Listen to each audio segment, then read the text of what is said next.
Intimidation, racket, une pratique connue depuis longtemps par l'industrie du disque, jamais révélée jusqu'à l'affaire Doc Gynéco. Le rappeur, aux 800 000 albums vendus, serait racketté depuis des années par des amis d'enfance. Il aurait signé dernièrement un chèque de 500 000 francs sous la menace.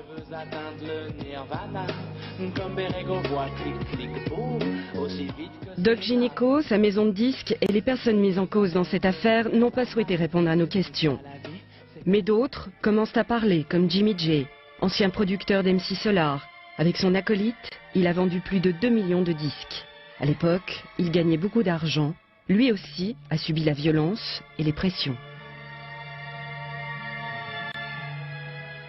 J'ai eu des problèmes de racket une dizaine de fois par des gens qui ne faisaient pas du tout partie du milieu arabe, qui faisaient partie d'un autre milieu. J'ai eu des menaces au téléphone pendant 1 an et demi. J'ai eu des tentatives de... Enfin, on m'a tiré dessus 3 fois déjà, dans des soirées que j'organisais en Belgique ou en région parisienne, comme... Enfin, j'ai pas trop envie de citer des endroits pour éviter pas mal de choses. Bah, tout peut arriver, on peut se faire attraper, on peut être menacé par une arme à feu, par un couteau dans une soirée, on peut se faire tirer dessus dans la jambe ou n'importe quoi pour rien du tout, pour un avertissement. Il y a des choses comme dans les films, quoi. Du moment où on est dans un milieu qui génère beaucoup d'argent, on est obligé de tomber dans ces sortes de choses-là si on ne se protège pas. Il y a quelques années, les ventes explosent. Les maisons de disques signent des contrats à tour de bras. Elles s'arrachent les rappeurs. Les prix flambent, les têtes tournent, surtout pour ceux qui restent dans la rue à regarder leurs copains monter les marches de la gloire.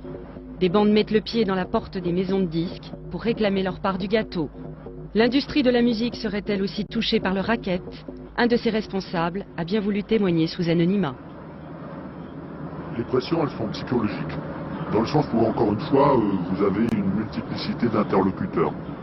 Vous avez des interlocuteurs qui peuvent débarquer le matin, le midi ou le soir, qui vous appellent jour et nuit. Des bandes qui viennent avec des gardes du corps, des chiens, des hordes de gens. Alors oui, bon, à un moment vous vous dites il va falloir prendre des bonnes décisions.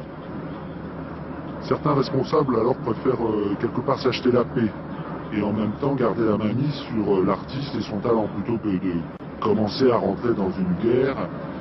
Et comme le but ultime en fait c'est systématiquement de vendre des disques, eh ben, c'est bien pour tout le monde. C'est bien pour tout le monde de trouver une solution arrangeante. Alors ces solutions, si elles impliquent des anomalies financières, ça fait partie du jeu. Anomalie financière, autrement dit racket, une pratique qui porterait sur des sommes importantes. Et selon d'autres sources d'information, certaines maisons de disques n'hésiteraient pas, pour avoir la paix, à salarier quelques membres de ces bandes.